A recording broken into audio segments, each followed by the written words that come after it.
ha expresado los compoblanos de Cabral. Da pena y lástima como quedan estos niños en la orfandad y otros más. Este es un caso que ya vemos que la delincuencia no ha arropado. Hay que tratar de combatir la delincuencia. El señor jefe de la policía, cuando se propone darle seguimiento a delincuentes, él lo logra, lo agarra y logra el objetivo. Esperamos que el jefe de la policía imparta instrucciones y que dé seguimiento a este caso que no quede impune. Quitarle la vida más salvamente a un hombre padre de familia.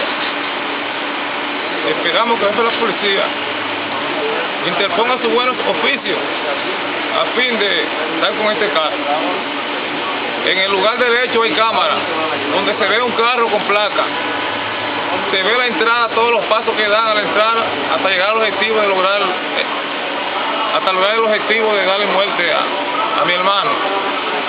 Entonces la policía científica estaba elaborando, da seguimiento de la placa al vehículo y si quieren lo agarran.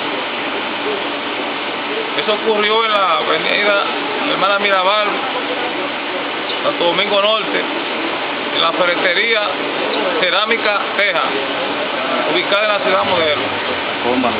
Jacobo Magluta, sí. Avenida Jacobo Magluta. Eso es todo.